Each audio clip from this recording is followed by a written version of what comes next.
Here we go for part 2 of the Parkwood karting laps.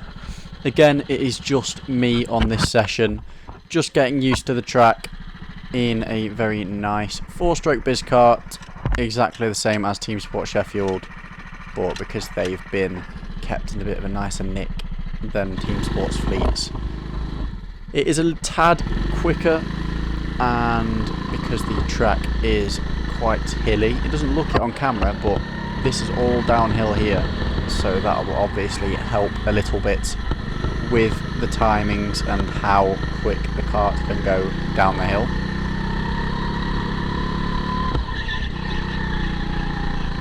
Now, with this being the second session, I have gained as much knowledge as possible around the track, so I now know the layout, I know how it works.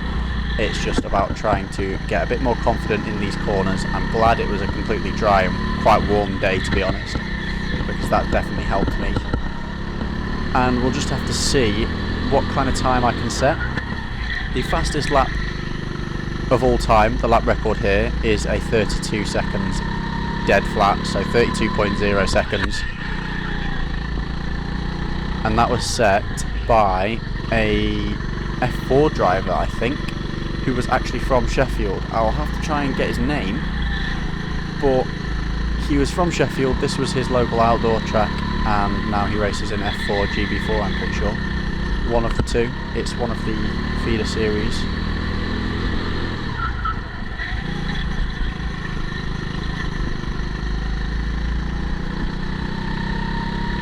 This corner was particularly difficult for me. I just couldn't figure out how to carry the most speed through it, because you can kind of swing it out wide and miss the first apex to the left and then tag the second apex, but I just felt like I had to brake more than I did, and it just kind of put me off a bit. So that's probably the weakest corner on this track for me personally. So you might see me experimenting a little bit with the line on this corner here going into this corner.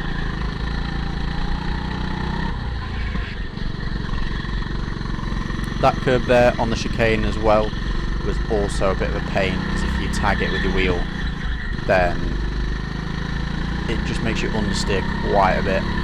So I had to try and stay as close to the curb as possible without actually going over it, otherwise it would have destroyed the lap time.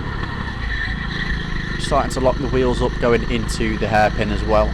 Just a slight lock on the wheels in the braking zone and then easing off to get the best rotation possible whilst carrying the most speed through.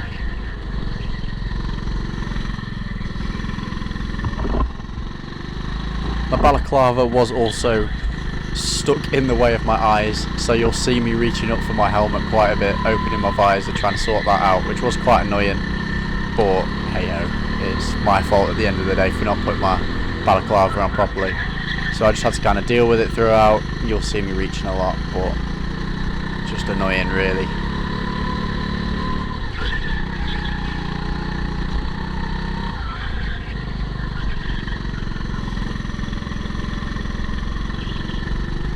Putting it quite close on the exit there, just trying to experiment with the power levels, trying to keep the throttle input high whilst going through to keep the engine revs as high as possible.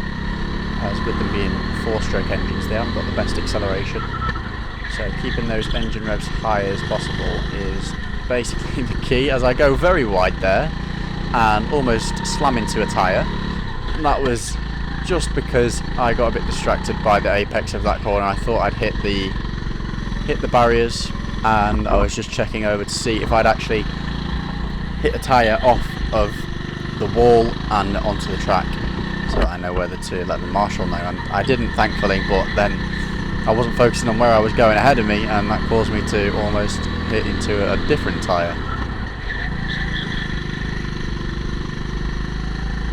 I know my hand positioning isn't best, I have definitely got better, but this is from April, so just bear that in mind. It is now January of the next year.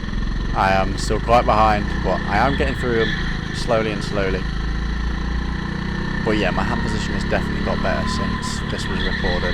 I now have a lot more control over my steering wheel, putting in a lot quicker lap times, and you will see that with the uploads that are coming very soon.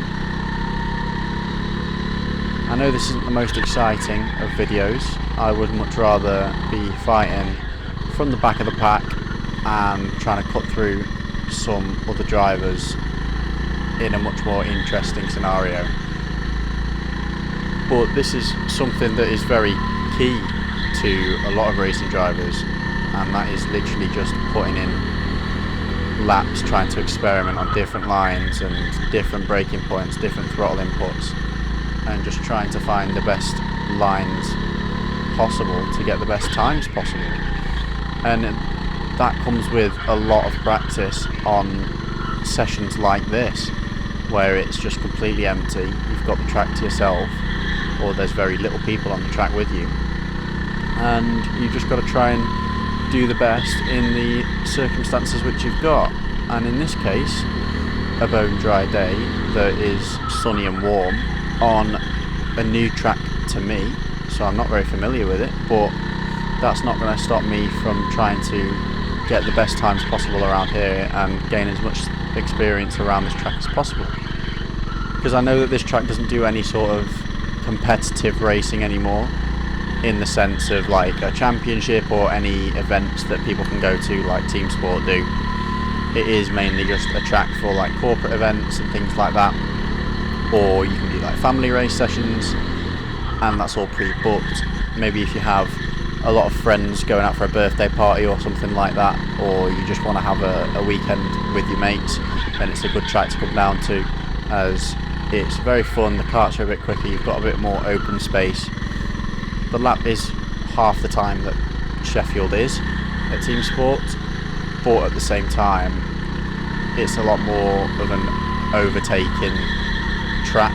There's a lot more spaces to overtake and more opportunities to overtake at each corner, so I feel like that'd be a lot more interesting to a group of friends that wanted to come here and do some karting.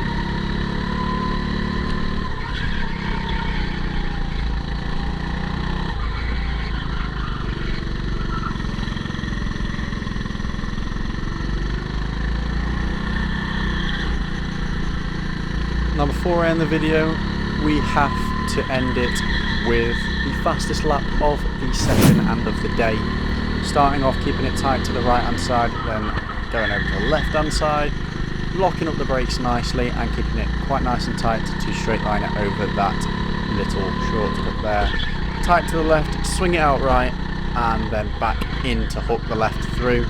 Set yourself up for the chicane, little bit of a swing out before slipping it back through the right, and then up the corkscrew, almost flat out, keeping it tight to the right before swinging it back out to the left again, around the final corner at flat out, and that is a 32.780.